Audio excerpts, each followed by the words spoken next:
नमस्कार दोस्तों, मैं पूनम गुप्ता एक स्पेशल मदर और एक स्पेशल टीचर आज आपके सामने हाजिर हूँ अपने एक नए वीडियो के साथ। दोस्तों, आज हम बात करेंगे एडीएल यानी कि एक्टिविटी ऑफ डेली लिविंग। जो बच्चे स्पेशल नीड्स के होते हैं दोस्तों, उनके लिए एडीएल का सीखना यानी कि अपने डेली जो नीड्स होते हैं उनका सीखना कितना जरूरी है। क्योंकि यदि वो इन कामों को नहीं सीख पा रहे हैं तो इसका मतलब ये है कि अगर वो डिले होते जा रहे हैं तो वो आगे आने वाले समय में अपने लिए कुछ भी नहीं कर पाएंगे। इसलिए हमें चाहिए, जितने भी स्पेशल नीड्स के पेरेंट्स होते हैं, स्पेशल नीड्स के बच्चों के पेरेंट्स होते हैं, जिन्हें कहीं ना कहीं ये अनुभव होता है कि हमारे बच्चे अपने उम्र के हिसाब से पीछे हैं, या उन्हें किसी डॉक्टर ने डायग्नोस किया है कि उस बच्चे में कोई मेंटल रिटार्डेशन है, सीपी है, या ऑटिस्टिक चाइल्ड है, या इसके अलावा जैसे और भी बहुत सारी डिसेबिलिटी है जो लर्निंग डिसेबिलिटीज होती हैं, उनके हिसाब से यदि बच्चा पीछे चल रहा है तो हमारा सबसे पहला काम है कि हम अपने बच्चे के लिए उनका एडीएल यानी कि उनकी जो एक्टिविटी ऑफ डेली लिविंग है उनका निर्धारण करें और उनको समय के अनुसार उनको सब कुछ उन चीज़ों को सिखाएं, ताकि जो वो बच्चे हैं वो कहीं ना कहीं सेल्फ कॉन्फिडेंस में आ सकें, वो आत्मनिर्भर हो सकें। उन्हें ये ना लगे कि हम ये सब काम नहीं कर पाते हैं, क्योंकि जितना बच्चे लेट होते हैं उतना वो बच्चा उस काम को करने में देरी करता है।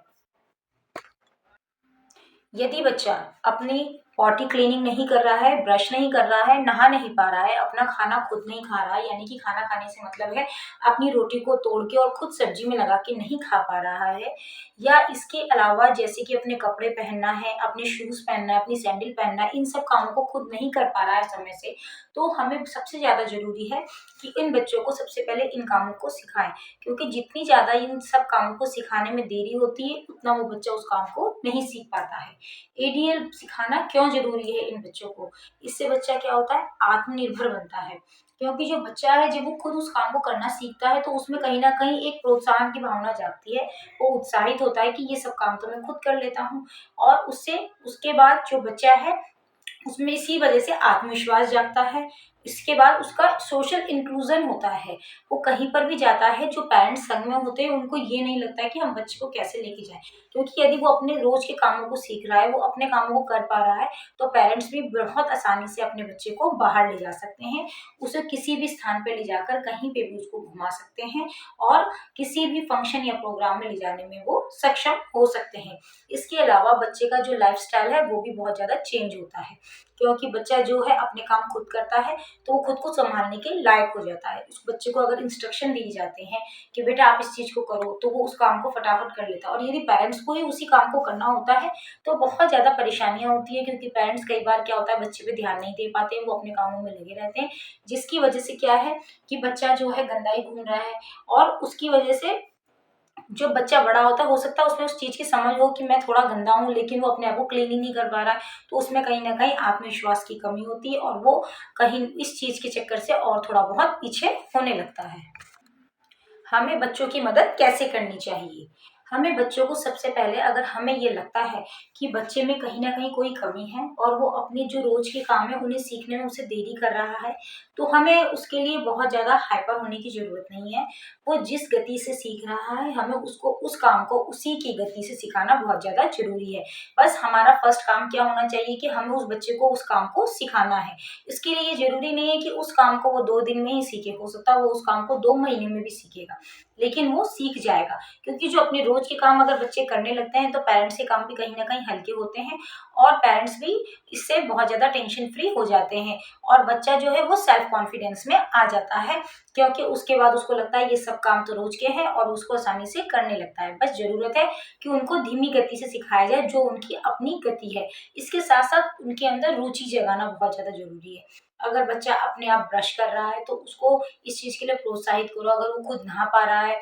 तो प्रोत्साहित करो, खाना खा पा रहा है तो जरूरी है, जिससे कि बच्चे के अंदर एक वो आएगा कि ये सब काम मैं खुद कर लेता हूँ, तो जो मेरे घर वाले हैं वो बहुत ज्यादा इस चीज के लिए मुझे प्रोत्साहित करते हैं और खुश होते हैं। तो बच्चे के अंदर रुचि जगाना एक बहुत ज्यादा जरूरी है, क्योंकि यदि जो नॉर्मल बच्चे होते हैं उनको भी कभी कभी किसी किसी काम के लिए हमें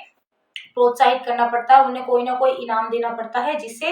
कि वो बच्चे जो हैं आगे और ज्यादा ग्रो करें और आगे बढ़ सके। इसके साथ बच्चों के संग हमें सकारात्मकता की भावना, यानी कि जो हमें पॉजिटिव रहना बहुत ज्यादा जरूरी है। जैसे जो बच्चा है वो आसानी से उन कामों को सीख सके। क्योंकि जब हम बच्चे के संग पॉजिटिव नहीं रह पाते हैं और हम छोटी-छोटी बातों में गुस्सा करने लगते हैं कि बच्चा ये काम को अगर 3 दिन, 4 दिन, 1 हफ्ता, 2 हफ्ता नहीं सीख पा रहा है, तो हो सकता है कि हम भी कहीं न कहीं निराश होने लगते हैं और हमें भी कहीं न कहीं गुस्सा आने लगता है। तो ये भावना बहुत ज़्यादा गलत होती है। इससे क्या होता है, बच्चा कहीं न कहीं डिमोटिवेट होता है। उसको ये लगता है मैं ये सब चीज़ें नहीं सीख पा रहा हूँ और जो मेरे घरवाले हैं, जो मेरे पेरेंट्स हैं, वो मुझ पे गुस्सा हो रहे हैं। तो इसके लिए सबसे ज़्यादा ज़रूरी है, अगर बच्चा छोटा-सा भी कोई काम कर रहा है, तो आप उसको मोटिवेट करें। इसके साथ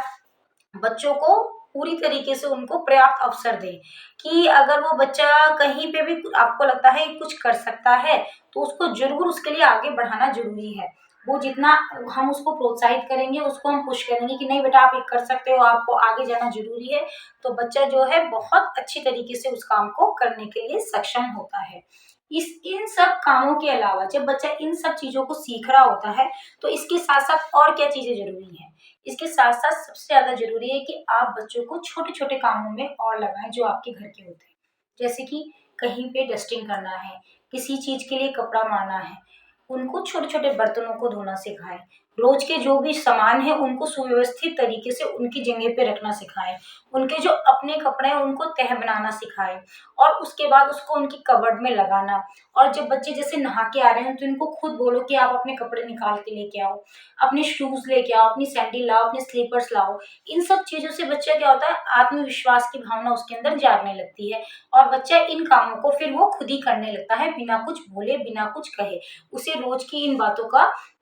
अभ्यास हो जाता है, वो उन चीज़ों पे इतना ज़्यादा फ़ोकस करने लगता है कि वो भूलता ही नहीं है और अपने रोज़ के काम खूब अच्छी तरीके से करने लग जाता है। फिर इसके बाद हम जैसे-जैसे बच्चे की एज बढ़ती है, तो उसके एज के अनुसार हमें उसके रोज़ के काम भी सिखाने ज़्यादा ज़रूरी होते हैं, जिससे कि बच्चा जो है अपने कामों को अपनी उम्र के हिसाब से कर सके। क्योंकि यदि हम शुरुआती दौर में ही बच्चों के साथ ये वाले काम नहीं करते हैं, तो दोस्तों मैंने बहुत सारे पेरेंट्स ऐसे देखे हैं जो इतने परेशान हैं, जो ये कहते हैं कि अभी तो हम हैं, नहीं होंगे तो क्या होगा। तो दोस्तों वो बात तो बिल्कुल सही है, जो स्पेशल नीड्स के बच्चे होते हैं उनके पेरेंट्स का सोचना यही होता है, लेकिन इसके मतलब ये नहीं है कि हम अपने बच्चों को कुछ ना सिखाएं। सबसे ज़्यादा ज़रूरी है कि आप अपने बच्चे को उनके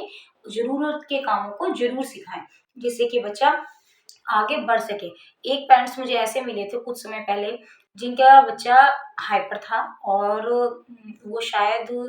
अपनी पॉटी क्लीनिंग भी नहीं कर पा रहा था और वो अच्छा खासा बड़ा था और मतलब वो बहुत ज़्यादा हाइपर था। तो ऐसे केस में ये होता है कि जब वो इतना बड़ा बच्चा है, अपनी पॉटी क्लीनिंग भी नहीं कर पा रहा है, तो आप ये सोचिए पेरेंट्स के लिए कितनी ज़्यादा दुखद बात है कि उन्होंने अपने बच्चों को ये भी नहीं सिखाया है। और ऐसा नहीं है कि बच्चे नहीं सीख पाते हैं, ऑटिस्टिक बच्चे जो होते हैं, ऑटिज़्म के जो बच्चे होते हैं, वो इन कामों को सीख जाते हैं, बस ज़रूरत है उनको सिखाने की। क्योंकि आप अगर डेली-डेली उस काम को आप उस बच्चे के साथ करेंगे और उसको करवाएँगे, तो वो बच्चा ज़रूर सीखेगा। लेकिन अगर वो बच्चा इतना बड़ा हो गया है कि 16-17 साल का हो गया है और वो बच्चा अपनी पॉटी क्लीनिंग नहीं कर पा रहा है, तो आप सोचिए आप उसको कब तक उसका सपोर्ट करेंगे, कब तक आप उसके संग ये काम करेंगे? ये तो बहुत ज़्यादा ज़रूरी है कि बच्चा अपना काम खुद करे। तो दोस्तों अगर आपको जहाँ भी अनुभव होता है कि हमारे बच्चे में कुछ भी कमी है, क्योंकि जो नॉर्मल बच्चे हैं उनको भी हमें डाँट के ही प्यार से सब तरीके से बच्चों को इन कामों को सिखाना पड़ता है कि बेटा आप अपने काम को करो। तो इन बच्चों के साथ तो हमें ज़रूर ही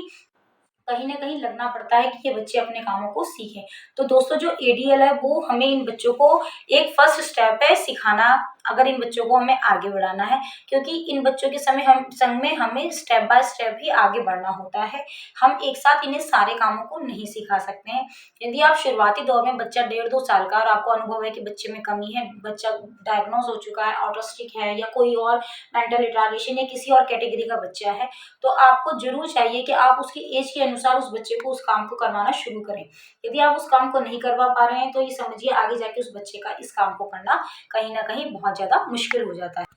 दोस्तों कई बार ऐसा होता है बच्चा अप पेरेंट्स जो होते हैं अपने बच्चे को स्पेशल ट्रीटमेंट देने के चक्कर में कई बार ऐसा होता है कि पेरेंट्स बहुत ज़्यादा सक्षम होते हैं, वो कितने भी अपने बच्चे के लिए जो होते हैं आया या सर्वेंट रख सकते हैं, तो वो क्या करते हैं अपने बच्चों को उन सबको प्रोवाइड कराते हैं। वो ये सोचते हैं कि हमारे बच्चे को कोई परेशानी ना हो, कोई दिक्कत ना हो। लेकिन जो ये स्पेशल ट्रीटमेंट होता है वो इन बच्चों के लिए कहीं न कहीं इतना ज़्यादा हानिकारक होता है कि आगे जाके जब जो ये पेरेंट्स हैं उन्हें ये बाद में समझ में आता है कि हमारा बच्चा जो है हमने कितनी बड़ी बड़ी गलती करी उसको उसके कामों को ना सिखा के। क्योंकि कुछ काम ऐसे होते हैं जो हमें खुद को खुद ही करने होते हैं, उसको हम दूसरे के ऊपर नहीं छोड़ सकते हैं, दूसरे के ऊपर नहीं डाल सकते। यदि आप उस बच्चे के लिए आप एक आया लगा रहे हैं, आप किसी